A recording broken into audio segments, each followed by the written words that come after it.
Welcome to Joy in the Journey, where he shows us the pathway of life, and it's in his presence we find his joy. And now, your hosts, Shannon Park and Joy Ware Miller.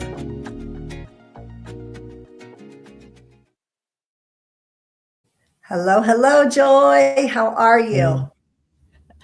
I am glad to be here. Me too. I love this. It feels familiar. It feels like Yes. home.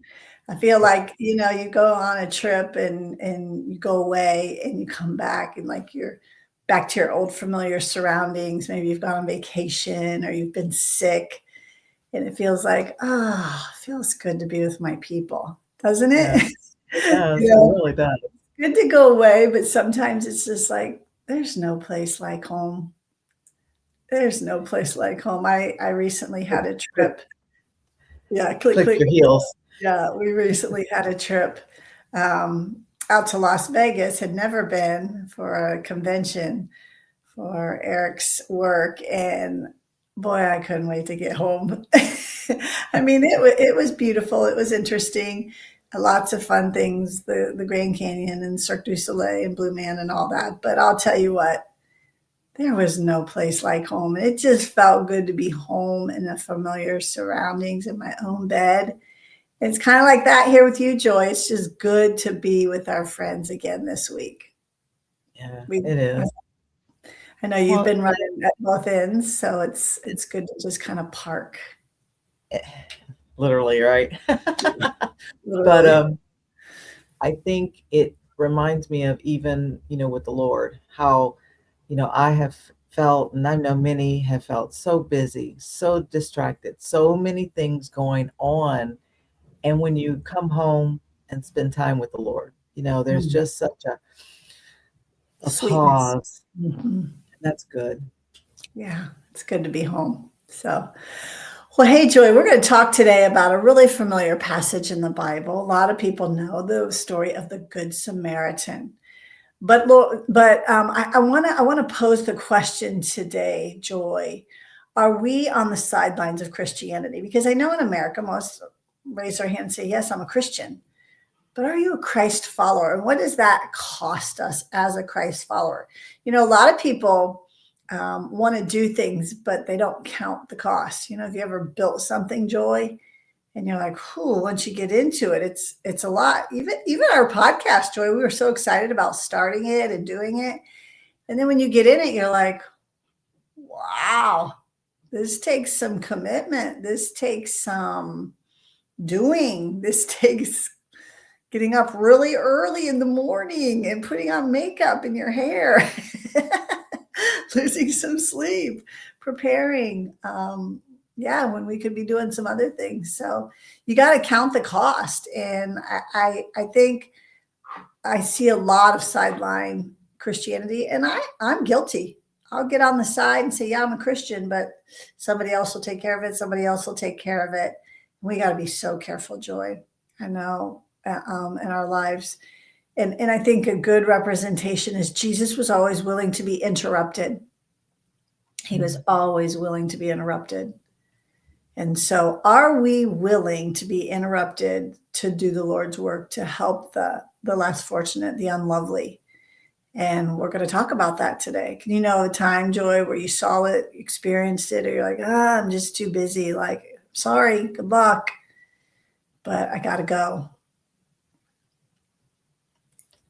Well, I I do, but then there are a lot of times I think I try to help, and I do, and I stop and I, do things, but it's the behind that. It's then I'm like, "Oh, I'm running late now. Oh, I didn't get this done." Oh, it's almost like, you do something, but then there's either pressure behind it, something you're now running late or can't do because you did stop. So I Mhm. think sometimes that may even hinder us from doing things because, again, the cost, what is it going to cost if I do stop and help, you know, answer the phone? Have you ever seen your phone ring and you're like, I just don't have time right Trying to now? do that. You're like, I want to push decline, but, or you do push decline. Yeah. Well, let's pick up in Luke. The great story of the Good Samaritan is found in Luke. And I'm just going to read for a few minutes here, Joy, because I just want it to be a reminder to all of us. And it says, Luke 10, verse 30, a man was going down from Jerusalem to Jericho when he fell into the hands of a robber. They stripped him of his clothes, beat him, and went away, leaving him half dead. A priest happened to be going down the same road, and when he saw the man, he passed by on the other side. That's important. So too, a Levite, when he came to the place and he saw him, passed by on the other side. But a Samaritan, as he traveled, came where the man was, and when he saw him, he took pity on him. He went to him and bandaged his wound, pouring on oil and wine. Then he put the man on his own donkey, took him to an inn, and took care of him. The next day he took out 2 silver coins and gave them to the innkeeper. Look after him, he said, and when I return, I will reimburse you for every and any extra expense you may have. Which of these 3 do you think was a neighbor to the man who fell into the hands of the robbers? So, Joy, you got to know, if you're not reading along, this is in red letters. So Jesus is sharing this parable about the Good Samaritan. And notably, there's people here that see him and go, sorry about your luck. See him, sorry about your luck. I'm moving on. And isn't that the way we do a lot of times just in our walk of, it's just easier not to, A, get involved, B, we can use the excuse, I don't have the money, I don't have the time, where Jesus is offering us an opportunity to be like him. And I have to confess, Joy, that so many times, I'll walk out the Christian life, but the Christian life doesn't necessarily mean as a Christ follower. And I believe that's where the rubber meets the road is, are you a Christ follower? Do you do what Jesus would do? Would Jesus say, I'm too busy? I mean, we see that with the woman with the issue of blood and Jairus, his daughter's dying. He's like, Jesus, come help. And the woman with the issue of blood just touches the hem of his garment and stops it. And he's not, I'm sorry, I'm busy. I'm on the way to a high priest. Not just a priest, a high priest. And he's willing to be interrupted. Are we willing? And it's going to cost. It's going to cost. Remember, Jesus was touched by an impure woman. In those days, he would have needed to be put away for 7 days, couldn't, be out. So he is like marred by her condition. And sometimes you're going to get ridiculed. Sometimes you're not going to be popular. The point is that have you done what Jesus would do? So I think there's some good questions to this that we got to ask ourselves. And so today is more of a reflection. It's an inventory. I want to read a few things, but it's an inventory of where are you? Would you be considered a good Samaritan? Or would you be like the Levite, the priest that just went on their way? Now, remember, these are godly people, so to speak. I mean, a priest, a Levite. These are people who should have stopped, and they didn't stop. So what category do we fall in? That's the question today. And so that's what we're going to work on. Joy, any thoughts to our Good Samaritan and who he is?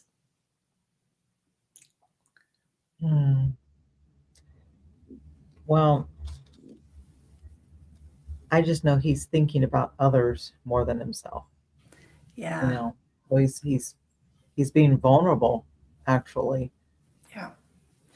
Yeah. I think one of the things that I think first and foremost, he sees what's before him and he takes note of it.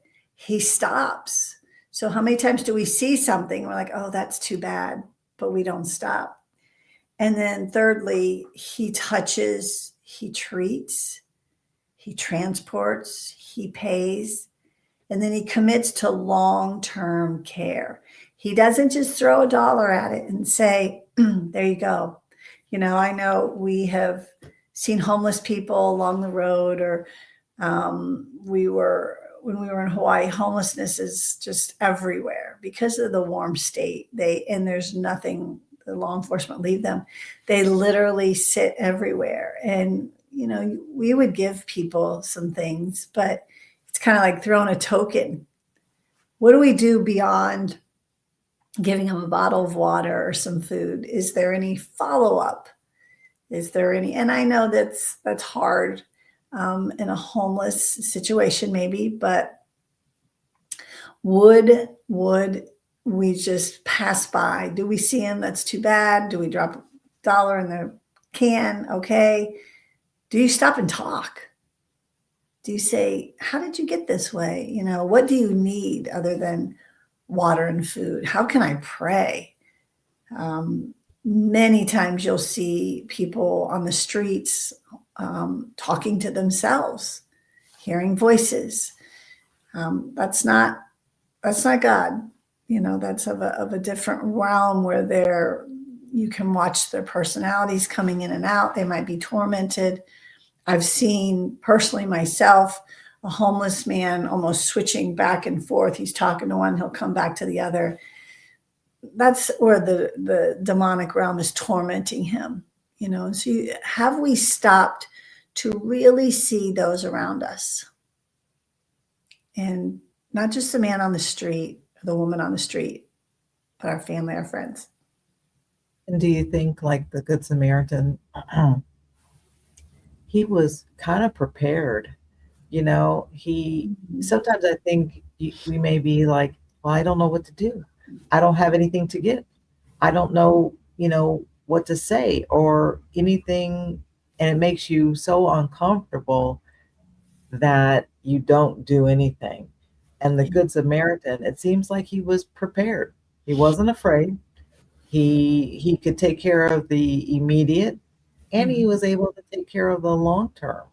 Yeah. So he was prepared. So what would prepare us for those situations? Well, one thing would be having just some money in your wallet. I tuck in either a $20 or $100 bill, or sometimes both, in the backside of my phone for when God prompts me. I have been at gas stations or stores, or I don't know, I've seen a clerk that maybe I just feel like down on her luck, and just slip it into their hand and just say, hey, God wanted me to give this to you. I think that's being prepared, looking for the opportunity for God to bless them through you. You're not doing it. It's his money anyhow. A lot of people are like, well, I'm not giving a homeless person $20. They may go buy alcohol. I don't know. But here's what I do know is when God says to do something, do something. And I don't typically hand out cash to people on the street. However, if the Lord told me to, I would. What I do look for are people who are hurting, people maybe in the grocery store line in front of you that she's like, I got to put that back. Or you can just tell that maybe they're down on their luck, or maybe they don't have, and you just pay it, you give. So that's preparation. Joy, and I think it's time that we have to put margin in our schedule. And I'm really bad at this. Not having any margin at all. I don't have time to stop for you because I'm too busy, which is horrible. I mean, and I've lived that life for so long. Remember, guys, busy is buried under Satan's yoke. Buried under Satan's yoke. And the busyness of our Christianity can just suffocate those moments that God really wants to use you. And be a good Samaritan. Be someone who sees, who stops, who is willing to commit and help see it through. Take the time to get down on the ground and get dirty. And that could even be a prayer.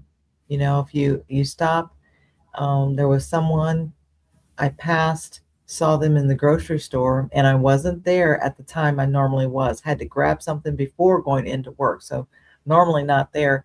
She comes by, we see each other. I look at her, she looks at me, and she says, "Joy, pray for me."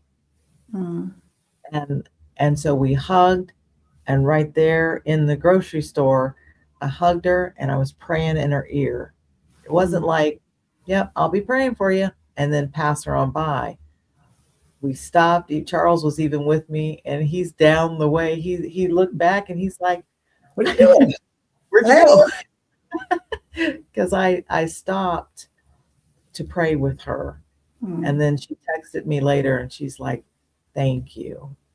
And so those kind of things, coming out of a grocery store downtown, I saw a friend actually in the store, and then we came out, but stood with her out on the corner, talked with her, just spent that time, with her. And you know, yeah, everybody was waiting for me to bring something to the house, but I needed that time. And in my Bible, when we're looking at Luke, in the life lesson, it says Luke recorded the stories of busy people. Religious leaders neglected the injured Samaritan because they were too busy. yeah. It says Martha was too busy to merely listen to Jesus. He encouraged his hearers never to be too busy to love God or serve others. And then it said, demonstrate your love for God by showing love to those who are difficult to love. So it's just like when we do show love and we take the time or the moment or we give, you said a key word, God prompted you, so it's not like Mhm. everything you're giving out and praying and stopping everywhere. But if God is prompting you, you know, then you're basically doing God's work, His Yeah. will, His hands, His feet, His voice. Yeah. So, and we shouldn't be too busy to do that. Yeah. I think of if you go line by line of what this man did. Let me just go back again. First of all, he was moved by compassion. And I want to ask this question. When do you show compassion? Is it when it's convenient? Or maybe when you get a warm fuzzy? Or is it, do you have a spirit of compassion within you? So honestly, for some, it's very difficult to be compassionate. Others, it comes very easy.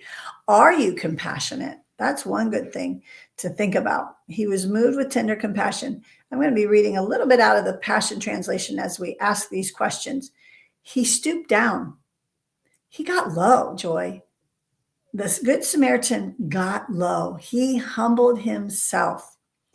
He gave him first aid, pouring olive oil on his wounds. Okay, just exactly what you said. But He came. but wait a minute. Don't you think when you say getting low, so there were other people passing by, so he was not so concerned about what others were going to think about him stopping to help. Like trying to look around, what's somebody else going to think or do. It took time. Like you're saying, he got low, he took time to minister to this. Yeah, this man. I have a story. I was not going to share this, but maybe this is the Lord's prompting, and this is nothing for me. It was just where I had to make a decision. It was during COVID, and my girls had taken me to Virginia Beach for my 50th birthday, and we were heading out that morning, and there was a great restaurant. I wanted to go to the beach, and they're like, "Mom, let's go back to this restaurant." So 9 o'clock in the morning, we roll up to this, and everything's outside because of COVID. And there are three gentlemen. So they down south, they just made fascinating outdoor restaurants out of anything because you could be outside and eat instead of shutting your facility down. Well, there was even a church pew. I remember. I mean, we're in the parking blocks. You can see it. There's canopies, and just made a really great outdoor restaurant. Well, as we come upon this table, I noticed these three gentlemen. Now 9 o'clock in the morning, mind you, full of food, full of alcohol. And they seat us next to him, and I'm like, it's not going to be good. This is not how I want to end my 50th celebration. They were loud. They were drinking. 9 o'clock in the morning. They had been drinking all night. Guaranteed it. Guarantee it. And I sit down and kind of do the side eye, and got my Christian mindset of judgment. And I was like, oh boy, here we go. And Joy, we hadn't sat down 90 seconds, and one of them falls over, literally falls over in the church pew. And I have some medical training, and as a truancy officer, definitely some drug training and things like that. And he hit the ground. And I knew, not good. These are 20-somethings. And other two start screaming and yelling. Most of the restaurant was college kids, so everybody kind of stood around like, what do I do?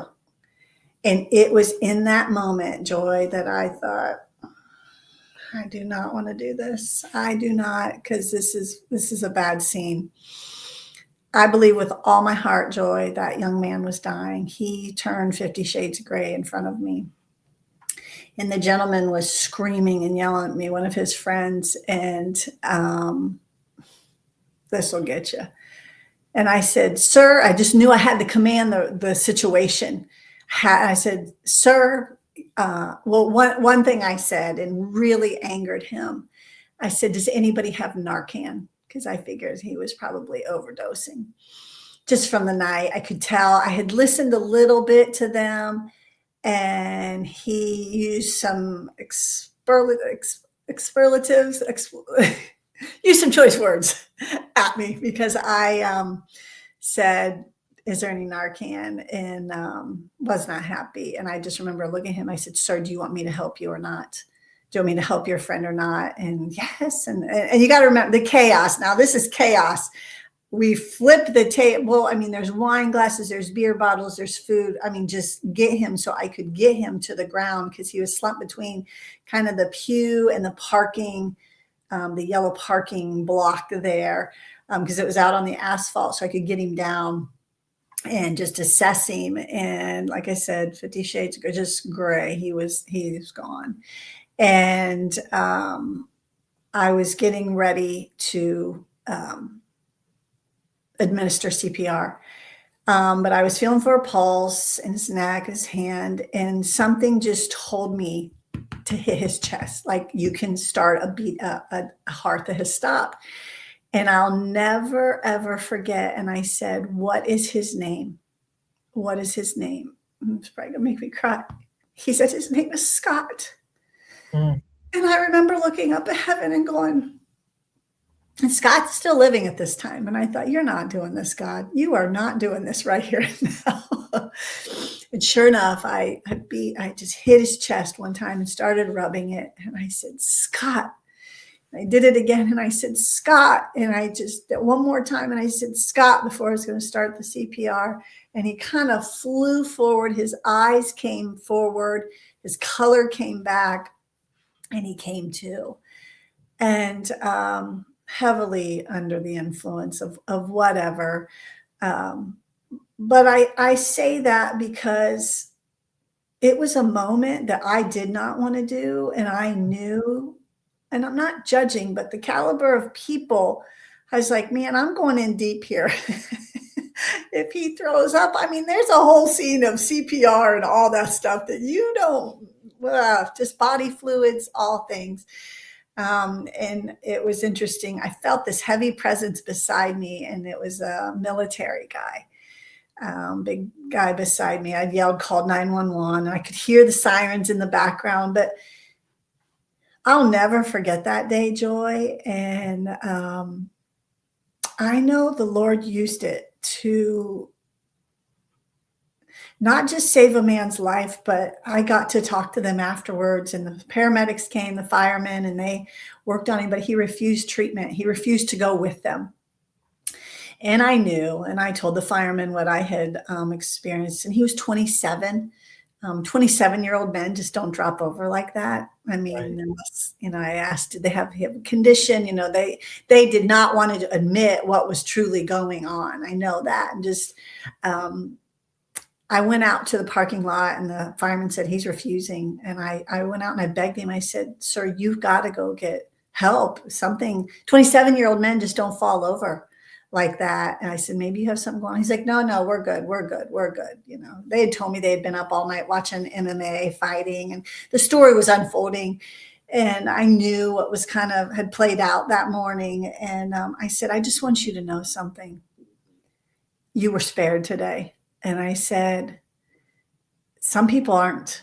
I said, we buried a 27-year-old son, Scott's son, of an overdose. And when you're under the influence, you never have it. It always has you. And that was something that I have said for many years with students and young people that I work with.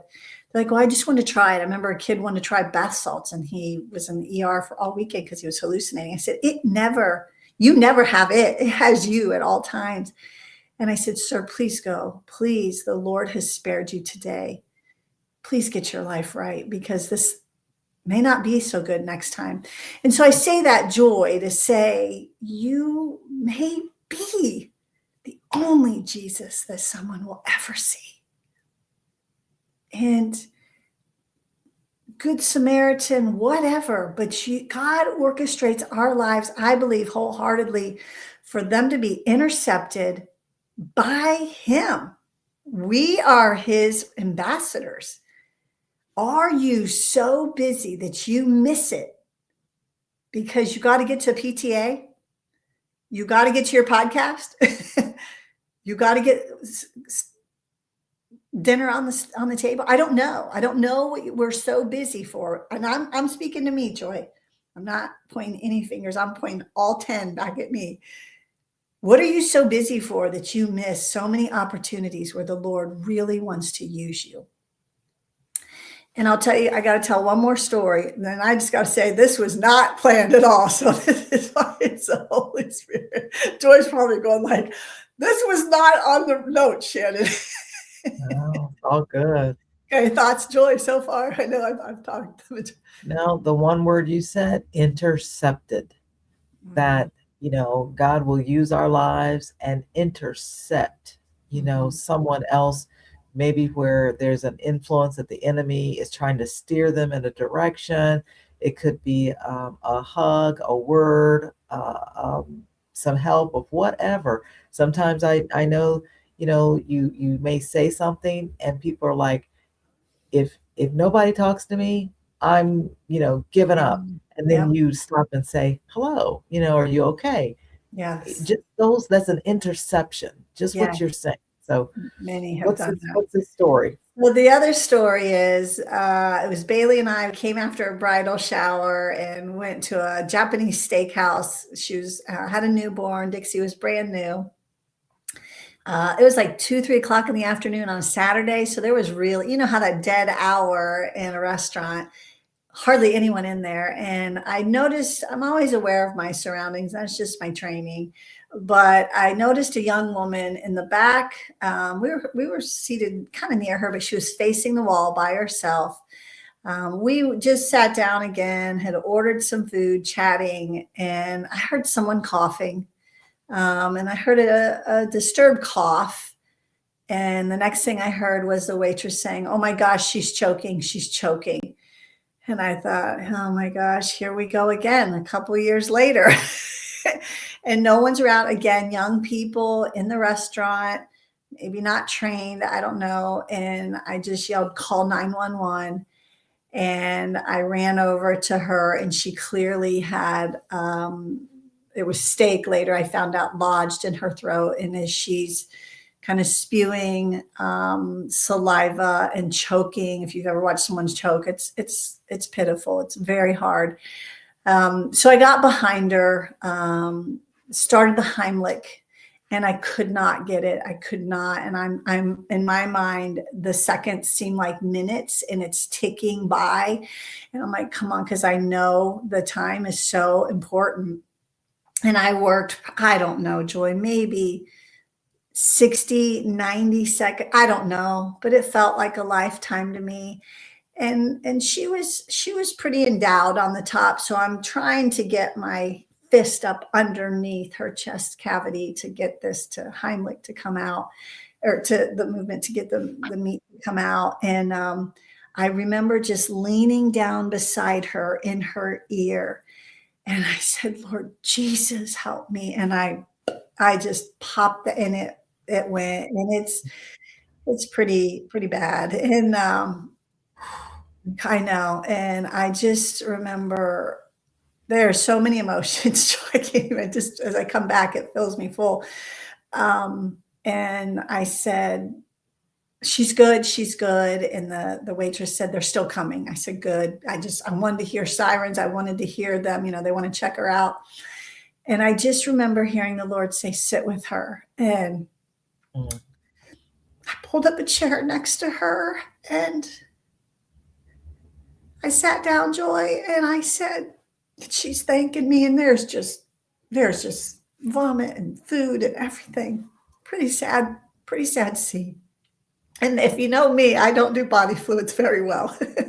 So I'm just kind of straddling the stuff. And I pull her over and I said, tell me your name. She said, my name is Shannon.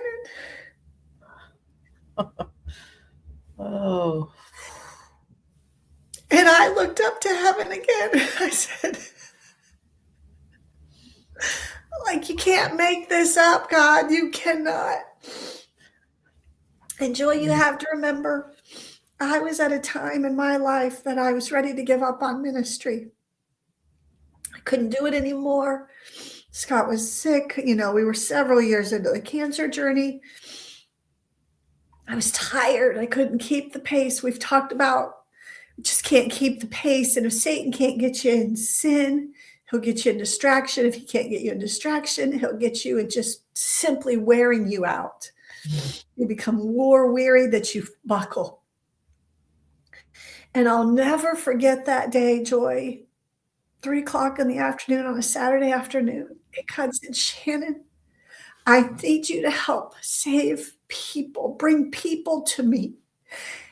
And Joy, you can't make up two different scenarios, two different states with the same name as myself and my late husband. It was so personal to me. mm. He said, you can't stop. And there's people to save. Not that I'm saving them. He saved their lives those days. But you cannot be so busy. I could have sat and watched that woman choke until the squad got there. And I'm telling you, she probably wouldn't have. It took them probably 10, 15 minutes to get to us because they were on another call. And that's what the girl said to me. She said, they're on another call. They'll be here soon. We have work to do, and there are people dying and going to hell. And this speaks to me right now in this moment because I'm facing decisions on where my ministry goes and what I'm doing. And Joy, it's just like the Lord's like, now is the harvest is ripe and the workers are few, and we are seeing day after day, we know we're closer to Jesus's return. And I heard the most powerful sermon last night. And it was a question that sat me back, Joy. And I just want to pose this to you because I know where you're at in your ministry too. You're pulled in every different direction. And he said, if we would have been in New York City on September 10th, 2001, and you knew what was coming the next day, what would you have done? Wow. Would you have stood outside the Twin Towers begging people, don't come to work tomorrow, stay home, don't come, evil is coming, tragedy is coming, over 3,000 people died that day, your life is going to be taken, and do you know where you're going to spend eternity? Well, Joy, 9/11, 2001 came and went. And I'm sure many of those people aren't in heaven. Some are, some are not. But there's coming another day, Joy. And we are at September 10th. Yeah. We just don't know the exact moment the plane is going to hit the tower. This time it's not going to be a plane. It's the eastern sky is going to open up and Jesus is coming. And it's going to be just like that. Just like that tower, they looked and went, what's happening? And people are going to go, what is happening? And it's here. We have work to do. And we cannot be a sideline Christian waiting for somebody else to do it. Hope they do it. Hope they get saved. I mean, would we really be that callous to know people are dying and going to hell in our family? Let's just start there, in our family. And this is the one that's the hardest, the most awkward, the most difficult. I know someone listening is going, yeah, my dad's a non-believer. My uncle, my sister, my mom. Well, you think about, again, the Samaritans, the people who passed by, they looked over and they didn't help, because you're thinking, what are they going to think? What are they going to say? But if they need help, if they need Jesus, needing to know him, just saying, that's love. That's the love of God saying, hey, I love you so much. I want to share good news with you. I don't want to just leave you on the side of the road or, until the Lord returns and it's like, I didn't share, we've got to give them an opportunity. So. Yeah, I mean, this is eternity. Hell is hot and eternity is forever. Okay. I mean, we've got to, and I know these are stories that are life. I'm telling you, you may not know. You may not know the difference. I mean, their destiny, their future holds in the balance. And if Jesus sets up an assignment for you to be interrupted to tell them about him or just show them Christ. I mean, who's to say that 27-year-old man went home that night, sobered up, and was like, I think I died today.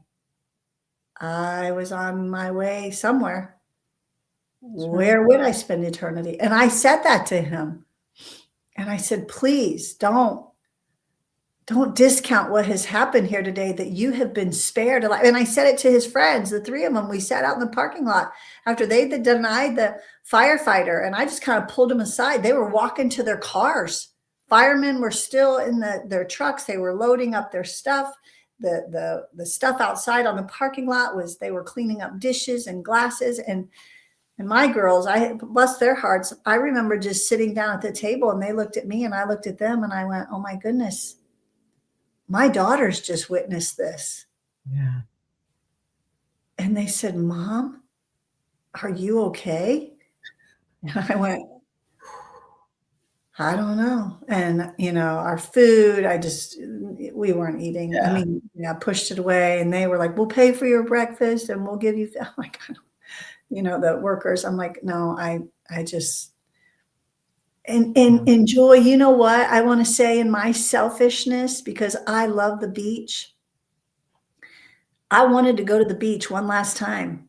It was COVID. We were sick of COVID. I got to get out. I was at the beach. And my flight home, my girl said, let's go to the restaurant. I wanted to go to the beach. And for whatever reason, I said, okay, probably because mom say, okay, like, well, we want to go to the restaurant. I would have missed that. That had to happen. So when I met the next Shannon in the Japanese steakhouse the next time, those two were so pivotal for my own life. Listen, God wastes nothing and nothing is by coincidence at all. It's all a domino effect. And so God said, I need you to be here. Wasn't what I wanted to do. Wasn't how I wanted to end my 50th celebration. I can tell you that, because it was all about me that week. You know? I mean, they got the house. We rented a car, Mustang. I mean, we went fun. It was 50. You only turned 50 once. You know? I mean, it was fun. Laid on the beach, made videos, cooked, ate, no kids, no husbands, nothing. Just me and my girls for 4 days. And God says, but He was intersecting. so Well, hell I that. love it. Well, I love it because you were having it. The focus was on your birthday, doing all these different things, and in the midst of that, God intersected that moment, and you said yes, but you were prepared. There were things that you had learned in your past with Yeah. jobs, opportunities, and so you were there, and God knew you knew what to do.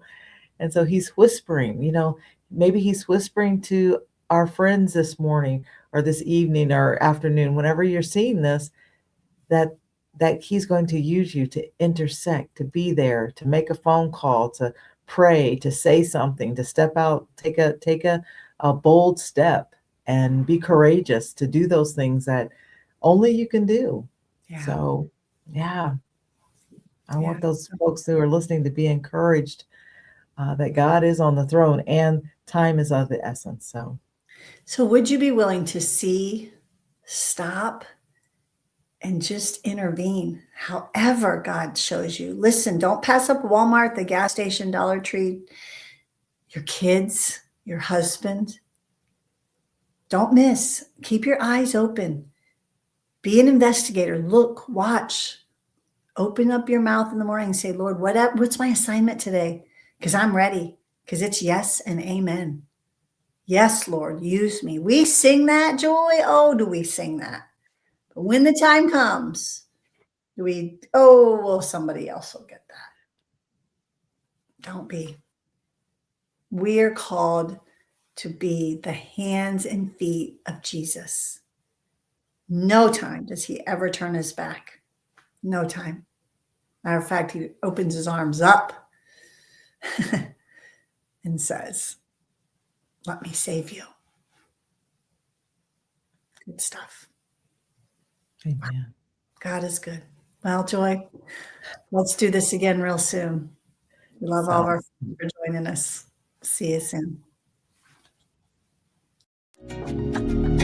Thank you for listening to today's episode. Before you go, if you'd like to help others be equipped with truth on their journey, share this podcast and leave your comments and review.